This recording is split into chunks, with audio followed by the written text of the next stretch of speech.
வணக்கம் மாணவர்களே, உங்கள் எல்லோரையும் ரோஜா தோட்டம் சேனலுக்கு அன்போடு வரவேற்கிறேன். தமிழ், அறிவியல், சமூக அறிவியல் பாடங்களுக்கான பிளேலிஸ்டோட லிங்க் டிஸ்கிரிப்ஷன் பாக்ஸ்ல கொடுக்கப்பட்டிருக்கு. கட்டாயம் ஒரு தடவை போய் பாருங்க. இன்னைக்கு எந்த பாடம் படிக்கலாம்?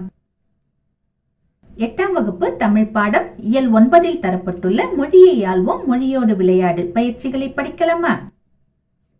இங்க கேட்க, கீழ்காணும் தலைப்பில் 2 நிமிடம் பேசுக, சொல்ல கேட்டு எழுதுக, அறிந்து பயன்படுத்துவோம், இதெல்லாம் இருக்கு. நாம கோடிட்ட இடங்களை பொருத்தமான சொற்களால் நிரப்புக. இந்த பயிற்சியிலிருந்து பார்க்க ஆரம்பிக்கலாம். முதல்ல என்ன கேட்டிருக்காங்க? சிறுமி டேஷ் கையில் மலர்களை வைத்திருந்தாள். இங்க தனது வருமா தமது வருமா அப்படிங்கறத நாம எழுதணும். சிறுமி என்பவள் ஒருத்திதான் இல்லையா? ஒரு பெண் குழந்தையை குறிக்கும், ஒருமையை குறிக்கும் இல்லையா? ஒருமைன்னும் போது நாம தனது என்று எழுத வேண்டும். சிறுமிகள் அப்படின்னு இருந்திருந்தா நாம தமது என்று எழுதலாம். இங்க சிறுமி ஒரு சிறுமியை தான் குறிக்குது, அதனால தனது என்பது சரியான விடை. இப்ப சொல்லி பாருங்க. சிறுமி தனது கையில் மலர்களை வைத்திருந்தாள். 2.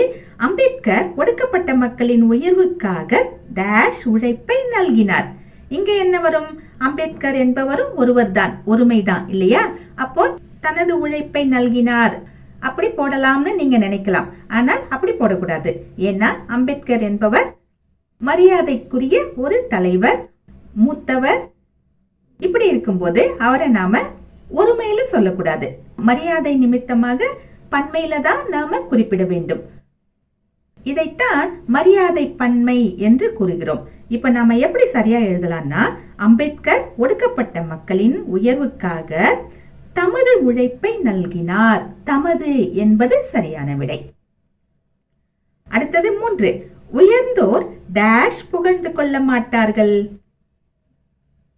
உயர்ந்தோர்னு சொல்லும் போதே பன்மை என்று புரிகிறது. உயர்ந்தவர் இருந்திருந்தா ஒருமை என்று எடுத்துக்கொள்ளலாம்.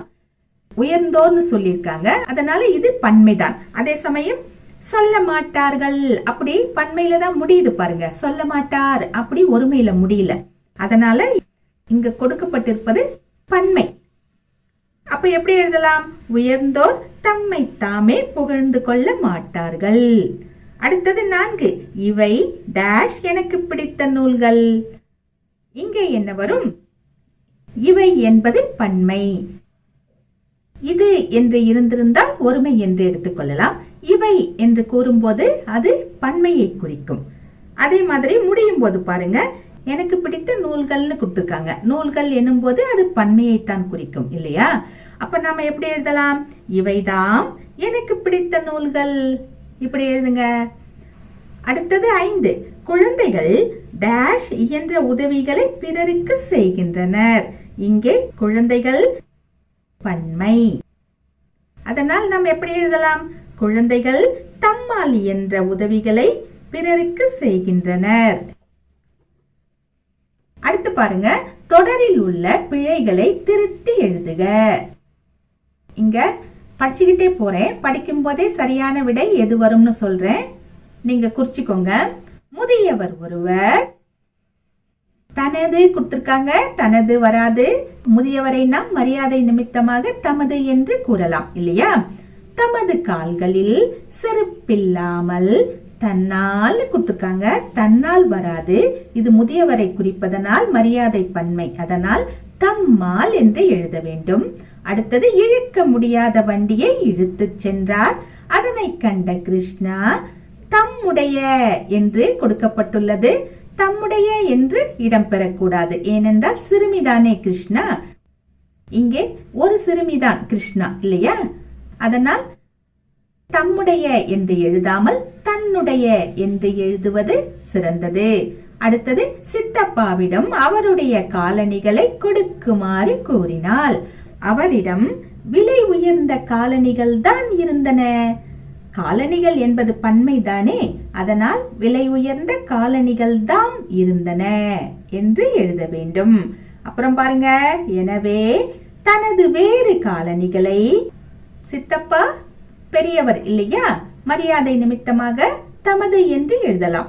தமது வேறு காலணிகளை பிறகு தருவதாக சித்தப்பா கூறினார். இப்படி எழுதுங்க. அடுத்தது பாருங்க, கட்டுரை எழுதுக. உழைப்பே உயர்வு. முதல்ல குறிப்பு சட்டகம். முன்னுரை, உழைப்பின் அவசியம், உழைப்பால் உயர்ந்தவர்கள், உழைப்பின் சிறப்பு, முடிவுரை. இந்த தலைப்புகள்ல நாம இந்த கட்டுரையை எழுதலாம். முதல்ல முன்னுரை. இந்த உலகில் ஏற்பட்டுள்ள பல மாற்றங்களுக்கு காரணம் பலரது உழைப்பே.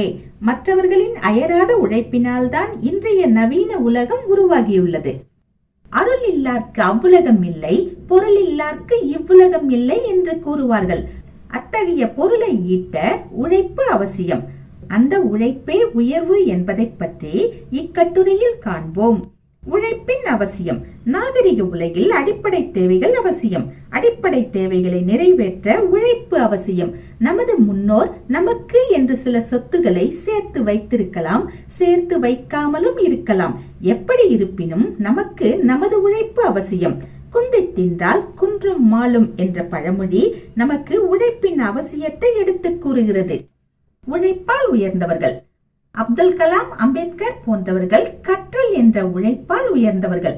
இன்று பெரிய பெரிய ஜவுளி நிறுவனங்களுக்கு அதிபர்களாக உள்ளவர்கள் ஒரு காலத்தில் சிறிய சிறிய துணிக்கடைகளை வைத்து வியாபாரம் பார்த்தவர்கள்தாம். தெருவோரத்தில் பூட்டுகளை வைத்து விற்றவர்தான் பின்னாளில் கோத்ரேஜ் என்ற பெரிய கம்பெனிக்கு முதலாளியானார். அது இசைத்துறையாகட்டும், நடனத்துறையாகட்டும், திரைத்துறையாகட்டும், எந்த துறையாக இருந்தாலும் உழைப்பு இருந்தால் மட்டுமே உயர்வு சாத்தியமாகிறது. உழைப்பின் சிறப்பு. நாம் உழைத்து அது மூலமாக ஒரு ஊதியத்தை பெறும்போது அதன் மூலம் கிடைக்கும் மகிழ்ச்சிக்கு ஈடு இணை இல்லை. நம்முடைய உழைப்பு பெரிய கடையாகவோ பெரிய நிறுவனமாகவோ பெரிய தொழிற்சாலையாகவோ மாறும்போது பலருக்கு ஊதியம் வழங்கும் முதலாளி ஆகிறோம். அங்கே நம்முடைய உழைப்பு அடுத்தவர்களின் உழைப்பை அங்கீகரிக்கிறது. அங்கே மற்றவர்கள் உயர நாம் முன்னுதாரணமாக திகழ்கிறோம். எறும்பு கூட தனக்கு தேவையானதை தானே தேடி சேகரிக்கிறது. அப்படி இருக்கும்போது நமக்கானதை நாம் தானே தேடி சேகரிக்க வேண்டும். முடிவுரை. உழைப்பால் வந்த உயர்வுதான் நமக்கு பெருமை தரும். சோம்பித்திரியேல் என்று கூறுகிறது ஆத்திச்சூடி. திரைக்கடலோடியும் திரவியம் தேடு என்கிறது கொன்றை வேந்தன். இந்த நூல்கள் நமக்கு சொல்வதென்ன? உழைத்து வாழ வேண்டும் என்பதையே ஔவையார் இவ்வாறு குறிப்பிடுகிறார். முதலில் நாம் உழைப்போம், உயர்வு தாமாக நம்மை தேடி வரும். அடுத்தது பாருங்க, மொழியோடு விளையாடு. என்ன கேட்டிருக்காங்க? பின்வரும் வினாக்களை படித்து இரு வினாக்களுக்கு ஒரு விடை தருக. எடுத்துக்காட்டு என்ன கொடுத்திருக்காங்க? குழம்பும் கூட்டும் மணப்பது ஏன், குருதி மிகுதியாய் கொட்டுவது ஏன்? விடை பெருங்காயத்தால்னு கொடுத்திருக்காங்க. குழம்பும் கூட்டும் மணக்கிறது பெருங்காயத்தினால, நாம சமையல்ல உபயோகப்படுத்துற பெருங்காயம். குருதி மிகுதியாய் கொட்டுவதுன்னா, குருதி என்றால் ரத்தம். ரத்தம் ஏன் வருது? பெருங்காயத்தால். அதாவது அடிபட்டிருக்கு, பெரிய காயமா இருக்கு. இரண்டுக்குமே விடையாக அமையுமாறு ஒரு சொல்லை பயன்படுத்தி இருக்கிறார்கள். இதே மாதிரி கொடுக்கப்பட்டிருக்கிற மற்றவைகளுக்கு நாம் எழுத வேண்டும். என்ன கேட்டிருக்காங்க? ஆடை நெய்வது எதனாலே, அறிவை பெறுவது எதனாலே? நூலாலே. நூல் என்றால் புத்தகம், அதே சமயம் ஆடை நெய்யும் நூலையும் குறிக்கும். அடுத்து பாருங்க, 2. மாடுகள் வைக்கோல் தின்பது எங்கே, மன்னர்கள் பலரும் இறந்தது எங்கே? போரிலே. மாடு வைக்கோல் எங்க சாப்பிடும்? வைக்கோல் போரில். மன்னர்கள் எங்க இறந்து போவாங்க? போர் நடக்கும் போது, இல்லையா? போர் என்பது சரியான விடை. அடுத்தது 3. கதிரவன் மறையும் நேரம் எது, கழுத்தில் அழகாய் சூடுவது எது? கதிரவன் மறையும் நேரம் மாலை, கழுத்தில் அழகாய் சூடுவதும் மாலை. மாலை என்பது சரியான விடை. அடுத்தது 4. வானில் தேய்ந்து வளர்வது எது, வாரம் 4 கொண்டது எது? வானில் தேய்ந்து வளர்வது திங்கள், வாரம் 4 கொண்டது திங்கள். திங்கள் என்றால் மாதத்தையும் குறிக்கும், சந்திரனையும் குறிக்கும். இங்கே திங்கள் என்பது சரியான விடை. மாணவர்களே, இன்று நாம் மொழியை ஆள்வோம், மொழியோடு விளையாடு பயிற்சிகளை பார்த்தோம். நாம் வேறு பாடத்தோடு மீண்டும் சந்திக்கலாம். டாடா, பபாய்.